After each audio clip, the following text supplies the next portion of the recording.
بسم اللہ الرحمن الرحیم۔ تو آگے فرما رہے ہیں کہ هذه هي بلاغة التشبیہ من حیث مبلغ طرافته وبعد وبعد وبعد مرماه ومقدار ما فيه من خیال، کہ یہ تشبیہ کی بلاغت ہے انوکھے پن کی مقدار کے اعتبار سے، یعنی کہ اوپر جو انہوں نے باتیں بتائی ہیں کہ تشبیہ کے اندر جو ہے ایک انوکھا پن ہونا چاہیے، اس کے اندر ایک اچھا خیال ہونا چاہیے، تو اس کے اندر بلاغت پیدا ہوگی۔ اس پر انہوں نے کچھ مثالیں بھی پیش کی تھیں، تو کہہ رہے ہیں یہ جو ہے تشبیہ کی بلاغت ہے انوکھے پن کی مقدار کے اعتبار سے، ٹھیک ہے، اور بلندی مقصد کے اعتبار سے، بعد مرماہ مانے بلندی مقصد کے اعتبار سے، اور مقدار ما فیہ من خیال، اور خیال کی مقدار کے اعتبار سے، یعنی کہ جتنا اچھا خیال ہوگا اتنی زیادہ تشبیہ اچھی ہوگی، جتنا مقصد بلند ہوگا تشبیہ کے اندر اور ایک بلند بات کہی گئی ہوگی تشبیہ میں تو اتنی زیادہ اس کو اچھا مانا جائے گا۔ ایسے جو ہے جس قدر تشبیہ انوکھی ہوگی اتنی زیادہ اچھی مانی جائے گی۔ تو یہ اس اعتبار سے جو ہے تشبیہ کی بلاغت تھی، یعنی اما بلاغتہ من حیث الصورہ، من حیث الصورة الکلامیۃ التي یوضع فیها متفاوتۃ ایضا، رہی تشبیہ کی بلاغت، ٹھیک ہے، کلامی صورت کے اعتبار سے، اس کلامی صورت کے اعتبار سے، اس کلامی شکل کے اعتبار سے، التی یوضع فیہا، کہ جس میں تشبیہ کو رکھا جاتا ہے، تو کہہ رہے متفاوتۃ ایضا، تو اس میں بھی فرق ہوتا ہے۔ وہ ایک تو ہو گیا کہ معنی کے اعتبار سے بلاغت کیسے پیدا ہوگی، تو معنی کے اعتبار سے بلاغت اس وقت پیدا ہوگی جب کہ کیا بولتے ہیں خیال پایا جائے اور ایک ایسی چیز سے تشبیہ دی جائے کہ جس کی طرف انسان کا ذہن عام طور سے نہیں جاتا، لیکن جو کلام کی جو شکل ہوتی ہے اس شکل کے اعتبار سے بھی بلاغت ہوتی ہے، اور کلام کی شکل کے اعتبار سے بھی جو ہے تشبیہ میں فرق ہوتا ہے، کوئی کم بلیغ ہوتی ہے، کوئی زیادہ بلیغ ہوتی ہے۔ دیکھیے آگے فرماتے ہیں فَأَقَلُّ التَّشْبِيهَاتِ مَرْتَبَةً فِي الْبَلَاغَةِ مَا ذُكِرَتْ أَرْكَانُهُ جَمِيعُهَا، تو بلاغت میں سب سے کم مرتبے کی تشبیہ وہ تشبیہ ہوتی ہے ما ذکرت ارکانہ جمیعہا، کہ جس کے تمام ارکان کو ذکر کر دیا گیا ہو، یعنی کہ مشبہ بھی ذکر ہو، مشبہ بہ بھی ذکر ہو، ادات تشبیہ بھی ذکر ہو، وجہ شبہ بھی ذکر ہو، چاروں ارکان اگر ذکر کر دیے جائیں تو ایسی تشبیہ کو جو ہے بلاغت میں سب سے کم مانا جاتا ہے، ٹھیک ہے، کم مرتبے کی۔ ایسا کیوں ہے؟ فرمانے لِأَنَّ بَلَاغَةَ التَّشْبِيهِ مَبْنِيَّةٌ عَلَى الدِّعَاءِ أَنَّ الْمُشَبَّهَ عَيْنُ الْمُشَبَّهِ بِهِ، کہہ رہے اس لیے کہ تشبیہ کی بلاغت مبنی ہے اس دعوے پر کہ مشبہ عین مشبہ بھی ہے۔ سمجھ رہے ہیں کہ نہیں؟ مقصد کہنے کا یہ ہے کہ تشبیہ کے اندر بلاغت اس وقت پیدا ہوگی جب کہ آپ یہ دعویٰ کریں کہ مشبہ عین مشبہ بھی ہے، یعنی کہ آپ کیا بولتے ہیں جیسے زید ہے اور ایک طرف چاند ہے، تو جتنا آپ جو ہے کیا بولتے ہیں دونوں کے درمیان جو غیریت کو بتانے والے الفاظ ہیں ان کو کم کریں گے اتنی ہی زیادہ ان کے اندر بلاغت پیدا ہوگی۔ یہ آپ نے کہا کہ زید چاند کی طرح ہے، تو چاند کی طرح اس میں بلاغت نہیں ہو رہی ہے، آپ کہتے ہیں کہ زید چاند ہے، ٹھیک ہے نا، تو بلاغت زیادہ پیدا ہوئی کہ نہیں؟ تو کہہ رہے ہیں کہ جس میں جو ہے سارے ارکان ذکر کر دیے جائیں تو وہ سب سے کم مرتبے کی ہوگی۔ کیوں؟ لِأَنَّ بَلَاغَةَ التَّشْبِيهِ مَبْنِيَّةٌ عَلَى الدِّعَاءِ أَنَّ الْمُشَبَّهَ عَيْنُ الْمُشَبَّهِ بِهِ، اس لیے کہ تشبیہ کی بلاغت مبنی ہے اس دعوے پر کہ مشبہ عین مشبہ بھی ہے۔ کہہ رہے وَوُجُودُ الْأَدَاةِ وَوَجْهُ الشِّبْهِ مَعًا يَحُولَانِ دُونَ هَذَا الْادِّعَاء، اور ادات اور وجہ شبہ کا پائے جانے ایک ساتھ یہ اس دعوے کے سامنے مانع ہے نا، رکاوٹ پیدا کرنے والے ہیں، ٹھیک ہے۔ بے ظاہر سے بات ہے، آپ کہیں کہ زید چاند کی طرح ہے اور زید چاند ہے تو دونوں میں فرق ہے نا۔ کہہ رہے فَإِذَا حُذِفَ الْأَدَاةُ وَحْدَهَا، جب صرف ادات کو حذف کر دیا جائے، او وجہ الشبہ وحدہ، یا صرف وجہ شبہ کو حذف کر دیا جائے، تو کہہ رہے ارتفعت درجۃ التشبیہ فی البلاغۃ قلیلا، تو بلاغت میں تشبیہ کا درجہ تھوڑا سا بلند ہو جائے گا۔ اگر ایک کو حذف کریں تو تھوڑا سا بلند ہو جائے گا، چونکہ ایک جو ہے چیز کم ہوئی جو کہ مماثلت کو بتا رہی تھی، ایک چیز کم ہوئی۔ کہہ رہے لأن حذف احد هذین یقوی ادعاء اتحاد المشبہ والمشبہ به بعض التقویہ، اس لیے کہ ان دونوں میں سے ایک کو حذف کرنا، یعنی کہ ادات تشبیہ یا وجہ شبہ میں سے کسی ایک کو حذف کرنا، یہ تقویت پہنچا رہا ہے مشبہ اور مشبہ بہی کے ایک ہونے کے دعوے کو کسی قدر، ہے نا، مشبہ اور مشبہ بہی کے ایک ہونے کے دعوے کو کسی قدر تقویت پہنچا رہا ہے۔ اما ابلغ انواع التشبیہ فالتشبیہ البلیغ، رہی تشبیہ کی سب سے بلیغ ترین قسم تو وہ تشبیہ بلیغ ہے۔ کیوں؟ لأنه مبنی على الادعاء ان المشبہ والمشبہ بہ شیء واحد، اس لیے کہ تشبیہ بلیغ مبنی ہوتی ہے اس دعوے پر کہ مشبہ اور مشبہ بہ جو ہے وہ شیء واحد ایک ہی چیز ہے نا بھی۔ تشبیہ بلیغ کس کو کہتے ہیں؟ تشبیہ بلیغ اسی کو کہتے ہیں نا کہ جس میں ادات تشبیہ اور وجہ شبہ دونوں کو حذف کر دیا جائے، تو اس کو کہیں گے کہ یہ تشبیہ بلیغ ہے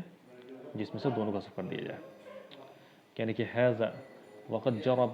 جرى العرب والمحدثون على تشبیہ الجواد بالبحر والمطر، کہہ رہے ہیں کہ حاضہ ای خذ حاضہ، آپ سمجھ لیں کہ حاضہ جو ہے یہ اس میں اشارہ نہیں ہے، ٹھیک ہے، بلکہ حاضہ جو ہے یہ وہ ہے کیا بولتے ہیں اس کو، اسم فعل، کیا ہے یہ اسم فعل ہے، تو حاضہ یعنی کہ خذ حاضہ کے معنی میں یہ، یعنی کہ اس بات کو لے لیجئے، یعنی جو اوپر جو ہم نے بات کہی ہے اس بات کو لے لیجئے، اچھی سے سمجھ لیجئے، اور آگے اب ہم دوسری بات کہنے جا رہے ہیں، تو حاضہ ای خذ حاضہ، اس بات کو اب اچھے طریقے سے سمجھ لیں۔ اب آگے دوسری بات کہہ رہے ہیں، کیا کریں کہ قد جرى العرب والمحدثون على تشبیہ الجواد بالبحر والمطر، اب یہاں سے ایک نئی بات بتانے جا رہے ہیں، وہ بات یہ ہے کہ عربی زبان کے اندر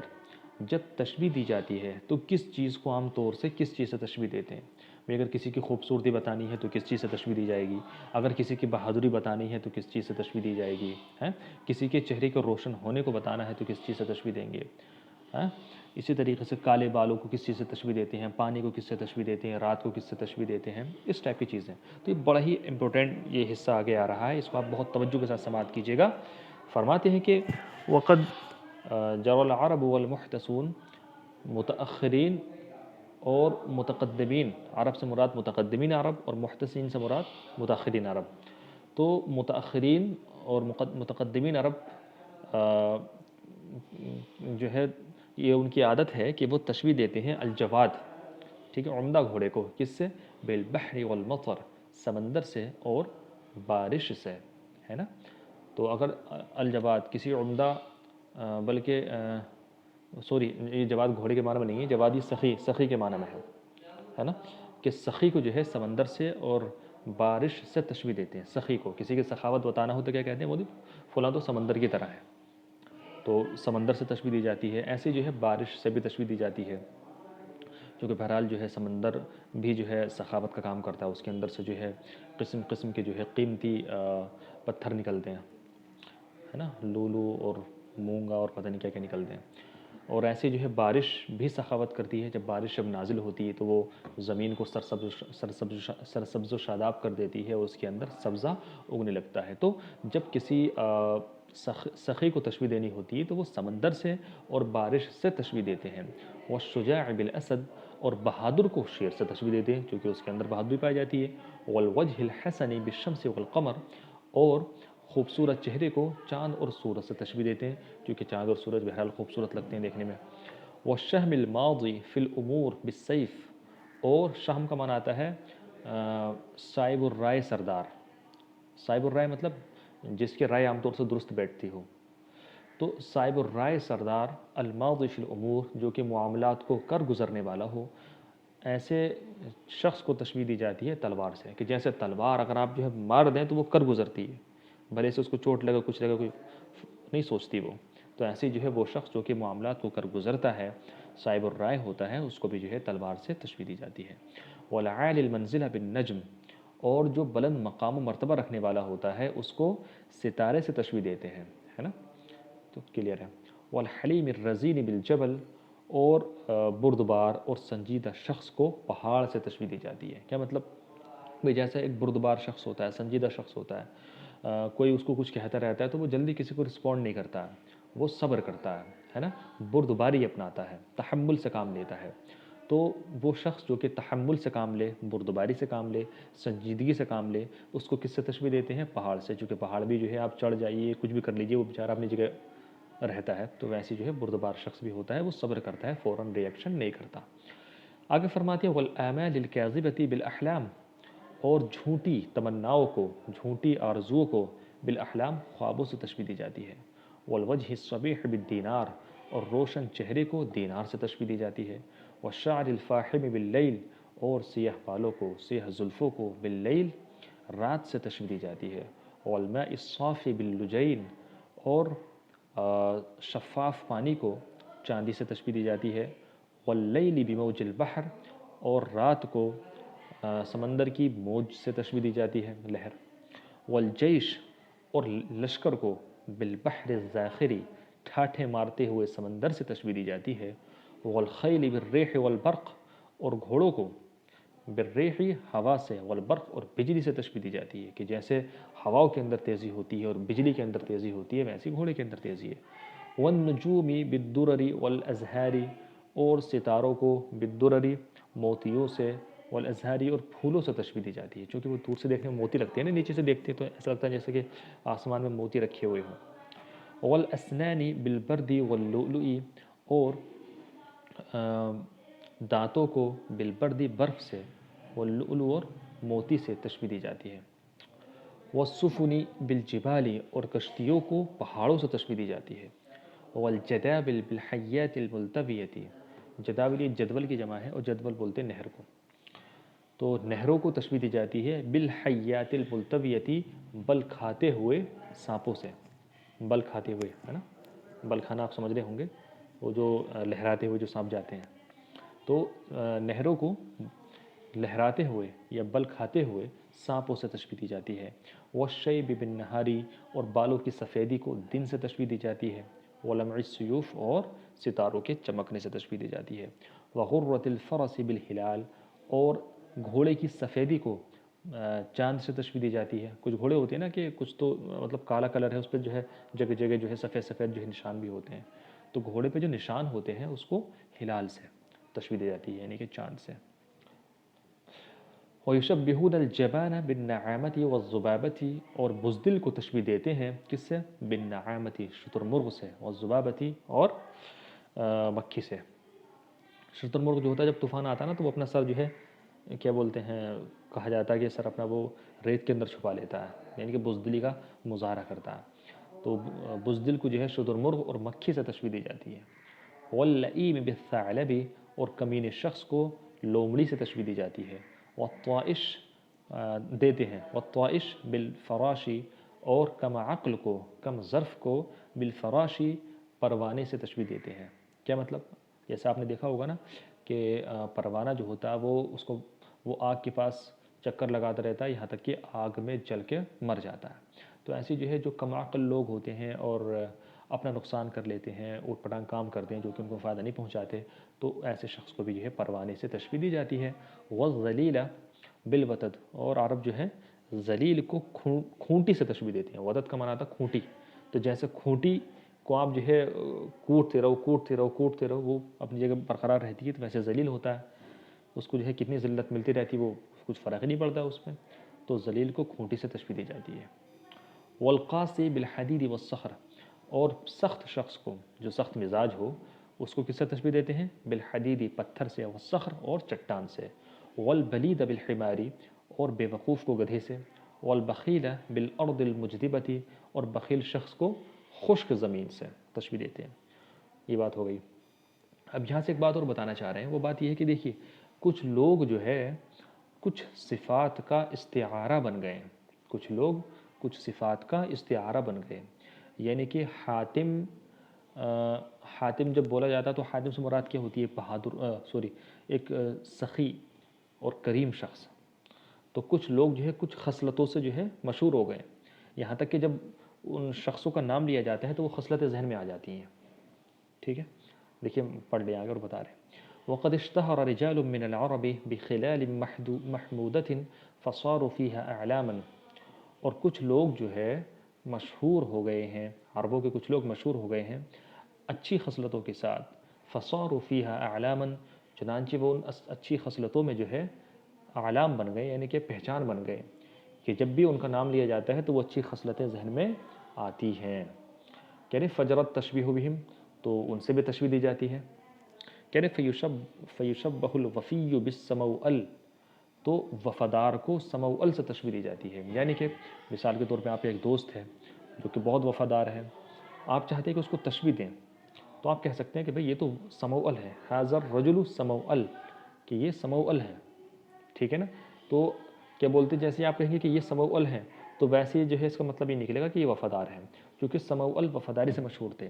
ایسے جو ہے کریم کو حاتم سے تشبیہ دی جاتی ہے جو سخی ہوتا ہے، کہ بھئی زید حاتم، زید حاتم ہے، تو جیسے آپ کہیں گے زید حاتم ہے تو فوراً ذہن جائے گا کہ یہ سخی ہے۔ ایسی والعادل بعمر، منصف کو عمر سے تشبیہ دیتے ہیں، چنانچہ آپ کہیں گے کہ بھئی زید عمر، زید تو عمر ہے، تو اس کا مطلب یہ ہوگا کہ وہ عمر کی طرح منصف ہیں۔ ایسی والحلیم بالاحنف، بردبار شخص کو احنف سے تشبیہ دی جاتی ہے، یعنی جو برداشت کرتا ہے۔ تو جب بھی آپ کہیں گے کہ زید کل احنفی، زید احنف کی طرح ہے، تو اس کا مطلب یہ ہوگا کہ اس کے اندر بھی بردباری ہے۔ ایسی فصیح بصحبان، اگر کسی کوئی فصیح اللسان ہے، اس کو آپ کہہ رہے ہیں کہ بھئی صحبان ہے، یہ تو زید کا صحبانی، زید صحبان کی طرح ہے، تو اس کا مطلب یہ ہے کہ آپ بتا رہے ہیں کہ اس کے اندر بھی فصاحت ہے۔ ایسی والخطیب بقص، اور خطیب کو جو ہے قص بن ساعدہ سے تشبیہ دیتے ہیں، چونکہ یہ بہت بڑے خطیب مانے جاتے تھے عرب کے، یہ حضور سے پہلے تھے یہ، تو خطیب کو جو ہے قص بن ساعدہ سے تشبیہ دیتے ہیں۔ والشجاع بعمر بن معدی کرب، اور بہادر کو عمر بن معدی کرب سے تشبیہ دیتے ہیں چونکہ وہ بہادری میں مشہور ہو گئے تھے، ٹھیک ہے۔ ایسے جو ہے والحکیم بلقمان، اور جو ہے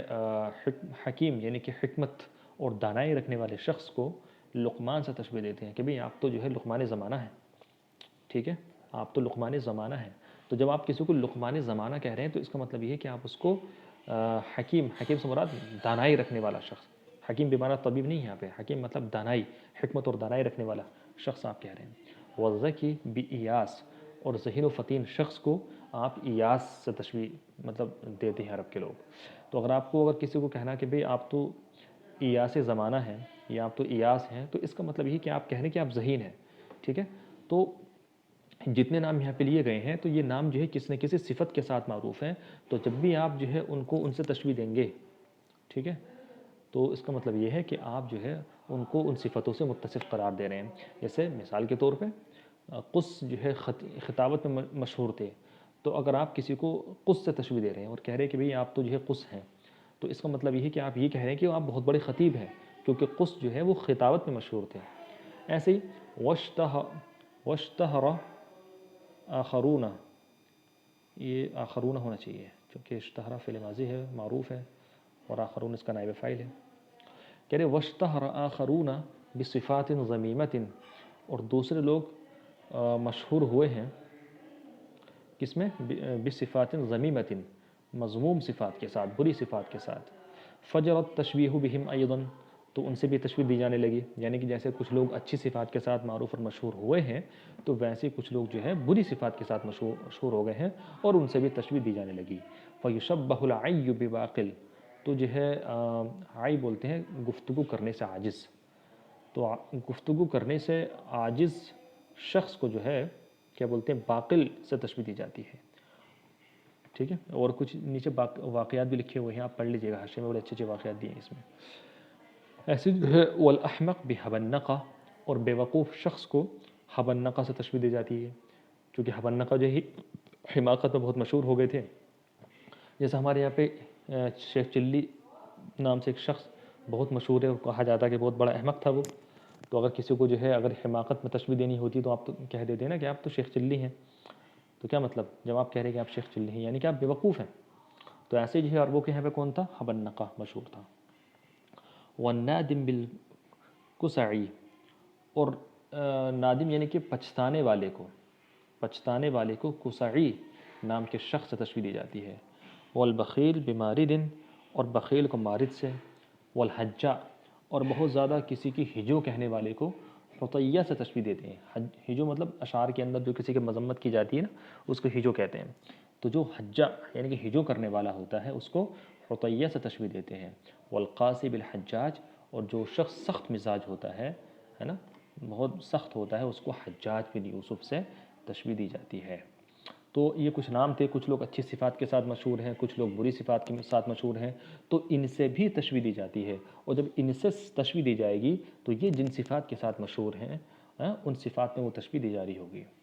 اور یہاں پہ آپ لوگ جو ہے حاشی میں بہت اچھے کچھ واقعات ہیں، میں اختصار کی وجہ سے ان سے صرف نظر کر رہا ہوں، آپ خود پڑھ لیجیے گا کہ جو ہے باقل کو جو ہے کیوں حبن نقع کو کیوں بے وقوف مانا جاتا ہے، یا کسی کو عاجز کیوں مانا جاتا ہے، وغیرہ وغیرہ آپ دیکھ لیجیے گا۔ السلام علیکم۔